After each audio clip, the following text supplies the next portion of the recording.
Open pipe of sufficient length is dipping in water with the speed of v। देख रहे हो pipe को नीचे डुबोते जा रहे हैं with the velocity of v, और पाइप का कुछ पोर्शन एयर कॉलम L हवा में है, तो पाइप नीचे जाती जाएगी, L कम कम कम कम होता जाएगा।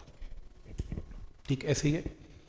अब वो कह रहा है कि if at any instant L is the length of the tube above the water, दिख ही रहा है मुझे, the rate at which fundamental frequency changes. अब प्रॉब्लम क्या है, ये कौन सा केस है, pipe close eight one and open at other and, क्योंकि एक एंड में तो पानी आ गया, क्लोज कर दिया गया, और एक एंड ओपन है। तो जब लेंथ चेंज होगी तो फंडामेंटल फ्रीक्वेंसी चेंज होगी। फ्रीक्वेंसी का रेट ऑफ चेंज निकालो, df/dt निकालो क्या होगा। तो इस केस में क्या करेंगे, फ्रीक्वेंसी का फॉर्मूला होता है क्या है, v/4l, pipe close eight one and open at other and. Speed of the sound c लेने को कहा तो मैंने v नहीं लिया, मैंने c ले लिया, कोई फर्क नहीं पड़ता, v/4l की जगह c/4l। अब मुझे rate of change of frequency निकालनी है, df/dt, तो दोनों तरफ से मैंने क्या कर दिया, इसे डिफरेंशिएट, d/dt। मेरे पास क्या आ गया, df/dt 1/4c d/dt of 1/l, l numerator में चला गया, डिफरेंशिएट करो, -1 इंटू एल की पावर, एक पावर का -2 इंटू dl/dt। लेकिन dl/dt क्या है, rate of change of length, और rate of change of length क्या है, वेलोसिटी। तो आप dl/dt की जगह क्या पुट करेंगे, वेलोसिटी v। अब ये वेलोसिटी किसकी है, ये पाइप की नीचे जाने की वेलोसिटी है, और c का मतलब साउंड की वेलोसिटी। और जानबूझ के उसने v सिंबल को चेंज करके c करवाया, क्योंकि उसको पता था कि पाइप की वेलोसिटी का सिंबल इसमें v यूज हो रहा है, ताकि लोग v इंटू v स्क्वायर ना कर दें। तो ये साउंड की स्पीड है और ये पाइप की नीचे जाने की स्पीड है, तो आपको ऑब्जेक्टिव में ऐसा ऑप्शन दिखने वाला है। क्लियर है यहां तक कि कैसे सोच रहे हैं इसमें। ठीक, अब जैसे इसमें जो 2-3 क्वेश्चन अभी हमने मिस किए थे उसको देख लेते हैं।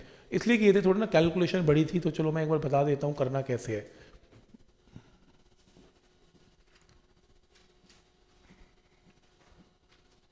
ये लो,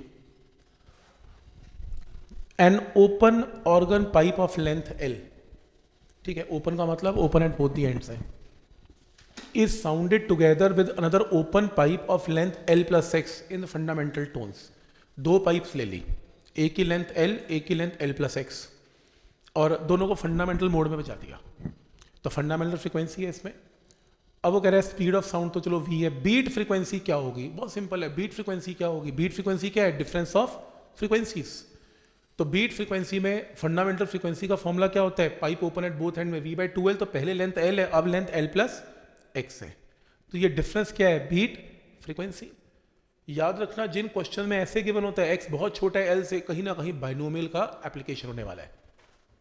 दो ही मतलब है इस स्टेटमेंट के, x very much smaller than L के, या तो बाइनोमियल यूज होने वाली है या फिर x को निगलेक्ट करने वाले हैं, क्योंकि x बहुत छोटा है L से। दो चीजें हो सकती हैं, एंड में देखेंगे, अभी नहीं करना, शुरू में करके बैठ जाना, अगर शुरू में कर दोगे तो कैंसिल करके 0 आंसर आ जाएगा, आंसर मार्क कैसे करोगे फिर।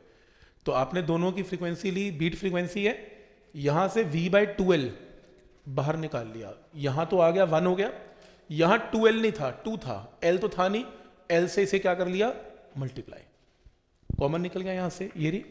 अब एक काम करो, इस l को डिनोमिनेटर में नीचे ले जाओ, तो ये क्या बन जाएगा 1, ये क्या बनेगा x/l, और ये जब न्यूमिनेटर में जाएगा 1 + x/l रेज़ टू पावर -1। अब मैंने कहा था ना बाइनोमियल का चांस है, x बहुत छोटा है L से, मैथ्स वाले जानते हैं, मेडिकल में नहीं आएगा ये क्वेश्चन, नहीं आएगा। तो x बहुत छोटा है, तो इसे क्या करेंगे, मल्टीप्लाई, बाइनोमियल ओपन की फर्स्ट टर्म तक ओपन किया, ऑब्जेक्टिव में ऐसा ऑप्शन दिखेगा, मार्क कर लेना। अगर आप ये नहीं लगाएंगे तो ऑप्शन मिलेगा नहीं आपको, फंस जाएंगे L और L - x की टर्म में, मेडिकल में नहीं आएगा। ठीक है, यहां तक। एक और क्वेश्चन है जो नॉन मेडिकल वालों के बोलूंगा मैं, ये भी सेम।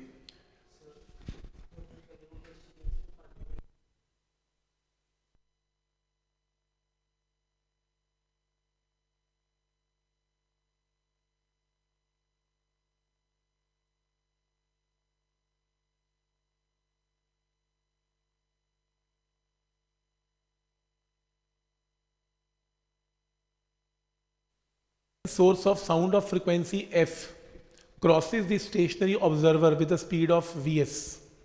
तो सोर्स ऑफ साउंड है जिसकी फ्रीक्वेंसी f है, तो crosses a stationary observer with the speed of vs, source move कर रहा है, इसका मतलब ऑब्जर्वर रेस्ट पे है, what would be the percentage change in frequency delta F? हुआ क्या, मैं ऑब्जर्वर हूं, देखो इधर सोर्स मेरे पास आ रहा है, देखो,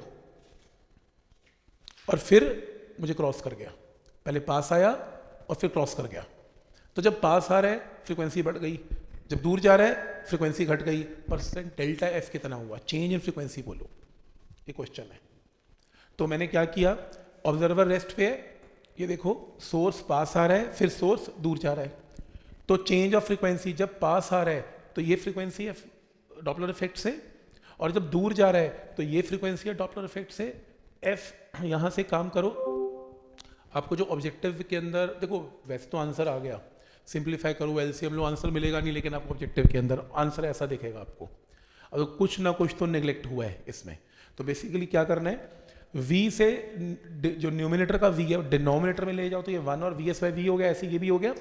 इस पूरी टर्म को ऊपर ले जाओ, पूरी टर्म को ऊपर लेके जाओगे तो ये वैल्यू आएगी। जो सोर्स की स्पीड है, एम्बुलेंस की स्पीड है, साउंड की स्पीड से तो बहुत कम होती है, तो ऑब्वियसली यहाँ पर बाइनोमियल लगेगी, इसे मल्टीप्लाई, तो ये -1 हो गया, ये +1 हो गया। अब इसे सिंप्लीफाई करके आंसर मार्क करना, आंसर आएगा। तो अब नोट करना, जब आपके आंसर नहीं आएंगे नॉन मेडिकल के डॉपलर इफेक्ट में, तो ऐसा कुछ स्टेप करके आप अपने आंसर को छोटा करके ऐसा ऑप्शन मिलेगा आपको।